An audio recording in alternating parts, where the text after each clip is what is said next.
I am in my recording studio, also known as my closet. I'm keeping it down because it's like really late at night. I don't know why I make videos at night, but if you remember, I read Harry Potter chapter 1 5 months ago. Yes, probably don't remember, but I'm gonna read chapter 2 to you very quietly because people in the house are asleep. I like sitting up late, so yeah. It's a pretty bad habit. Okay, chapter 2 is The Vanishing Glass. Nearly 10 years ago had passed since the Dursleys had woken up to find their nephew Harry in front of the front doorstep of Purple Drive. Hardly at all had changed at all. The sun rose on the same ends, and it lit up the brass gas on the Four Dursleys' front door.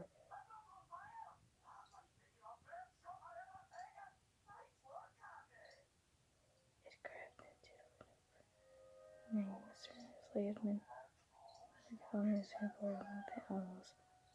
Only the doors had managed to show up how much time had passed 10 years ago. There had been lots of pictures of what looked like their village people being no longer in the Gresham commuter with his father, being hugged and kissed by his mother. The room had no sign that another boy lived in the house too. Yet Harry Potter was still asleep at the moment, but not for long. Was awake, and it was her shrill voice that made the first noise of the day. Get up, now! Harry woke up with a startle. His aunt had knocked on the door up. Harry had hurriedly walked towards the kitchen, and the sound of the frying pan had been running up that had been good. There had been a flying motorcycle, and it had been a funny feeling. He had the same dream before. His aunt was back outside the door. Are you up yet? She demanded. Nearly, Harry said. Get up. I want to look after the bacon, and don't let you dare burn. I want everything to be perfect on Dudley's birthday. Harry groaned. What did you say? His aunt snapped through the door. Nothing. Dudley's birthday, how could I have forgotten? He got up slowly out of his bed and started to look for socks. His pair under the bed and full size without them. When Harry was used to spiders because the cupboard on the stairs was full of them. And that's where he slept. When he dressed, he went down to the kitchen table. It was almost within Dudley's presence. It looked as though Dudley had gotten the new computer game he wanted. Guys, I'm so tired. Is that a dot on my face? Jeez.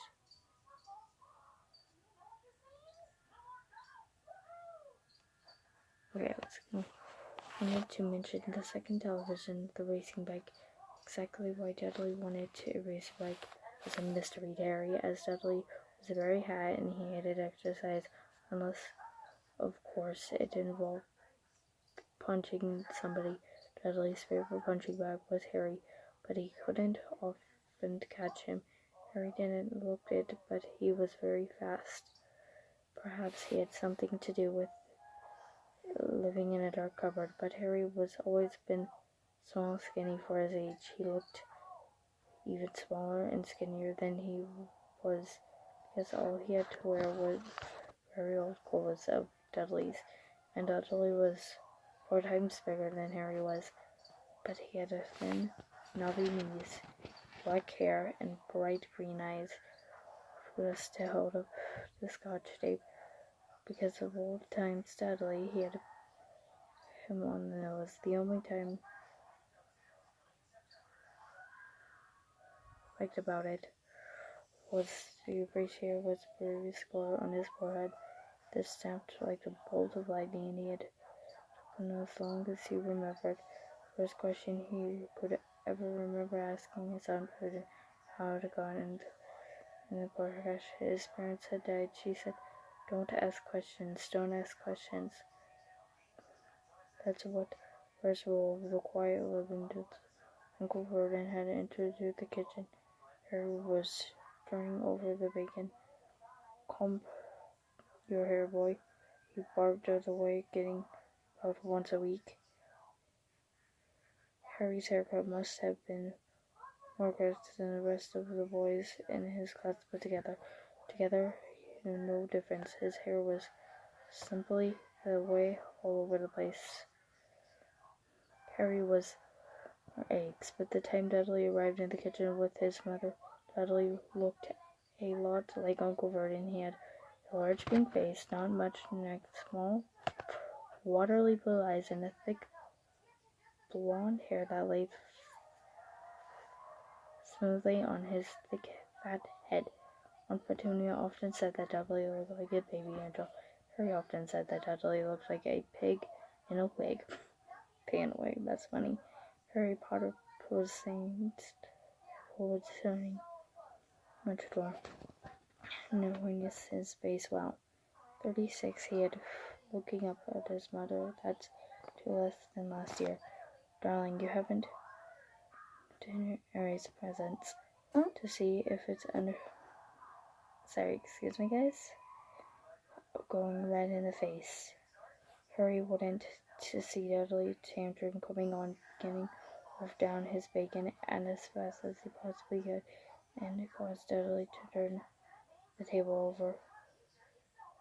Aunt Petunia obviously sensed danger because she said quickly, "I'll buy you anything, 2 presents, while you're out today. How about that, Pumpkin?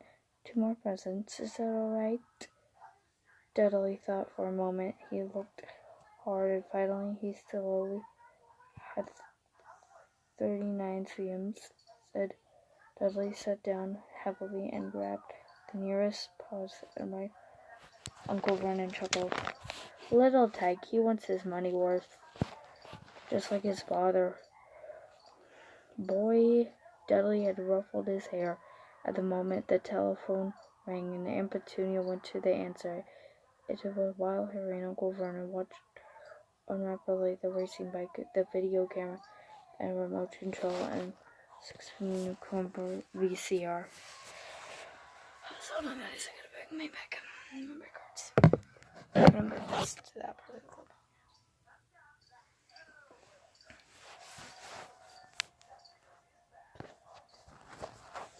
And Petunia cried. Dudley was courses with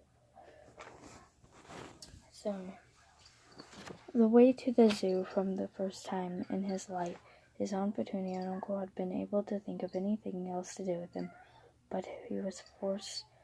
Uncle Vernon had taken Harry's side. "I'm warning you," he said, his large purple face right up close to Harry's. "I'm warning you now, boy.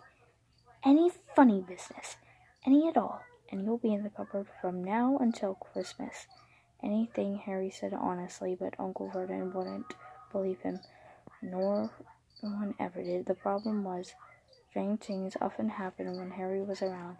It wasn't good telling the Dursleys he didn't make them happen. Once up when he was coming back for the barbers, looking through, he didn't have taken a pair of kitchen scissors and took it so short it was almost bald, but for his bangs, which she had loved to keep hide for Scarlet. Dudley laughed himself silly at Harry, who went to sleep. Imagine the school next day when everybody would laugh at his baggy clothes and taped glasses. Next morning, however, he had gotten to find his hair exactly it had been the way before and to sheared it off. He had been given a week in his cupboard for this. To explain, another day Petunia was forced to reveal an old sweater of Dudley's, brown and orange first. The harder she tried to put it on, the head it seemed to become, until finally it might have filled to a hand puppet, but certainly one of it Harry and Petunia had decided must have shrunk it in the wash. Relief, Harry wasn't punished. On one day he had gotten a terrible for being out on the rooftop kitchen. Dudley Skane had been chasing him as usual, as Harry must rise to anyone else's. There he was, sitting on the chimney. Harry had been climbing school buildings, but all he had tried to do was he shouted out Uncle Vernon, but he tried to stop. The cupboards had jumped into Dudley's Pierce went to his cupboard. Mrs. Bertie Ripstone. Dudley is been mustache motorcycles don't fly. Dudley and Pierce in the bed.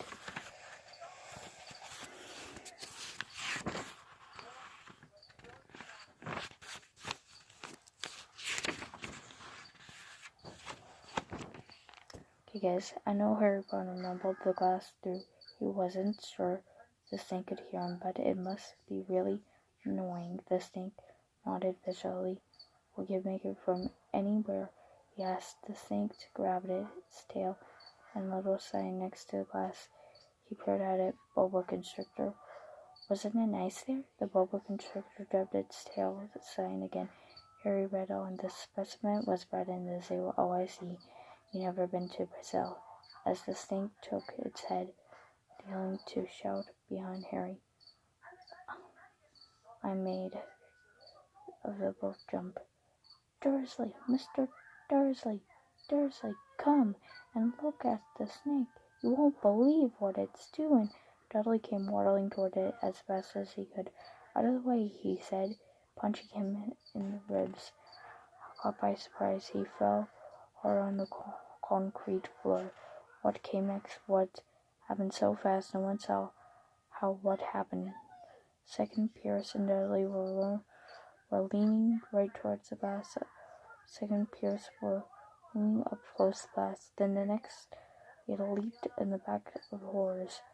Harry had glassed the glass of the Boa Constrictor, had the great snake seen and went out on the floor. Found the reptile house had seemed shorn.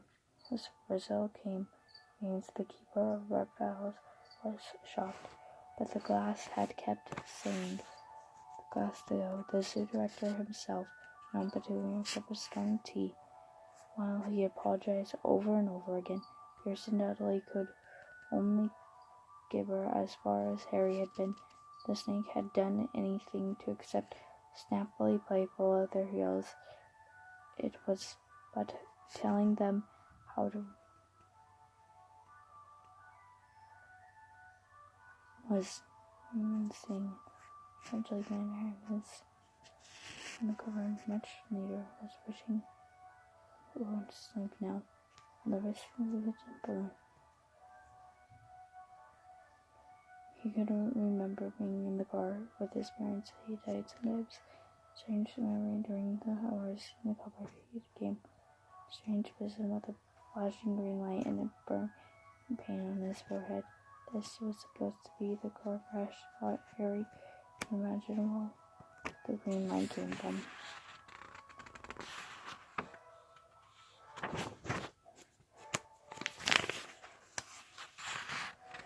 Okay, chapter 2 is almost over. This is the last page, guys. I couldn't remember his parents.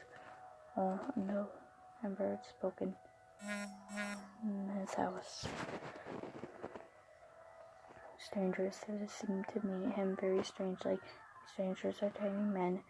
A violet top hat who had bowed to him once while shopping with his Aunt Petunia and Dudley. After asking Harry furiously if he knew that man, Aunt Petunia had rushed out the door, buying anything. A wild-looking woman dressed in all green had on the bus once. A blond man with very purple cloak had actually shaken his hand in the street the other day and walked without a word. The weirdest thing about all these people, when they seemed to vanish. The second Harry tried to get a closer look. At school, Harry had no one. Everybody knew that Dudley's gang hated that odd boy Harry in his baggy clothes and broken glasses, and nobody liked to disagree with Dudley's game. Okay guys, that was chapter 2. Next chapter is The Letters from No One, and it will be posted sometime this week. I'm thinking Sunday. Bye guys.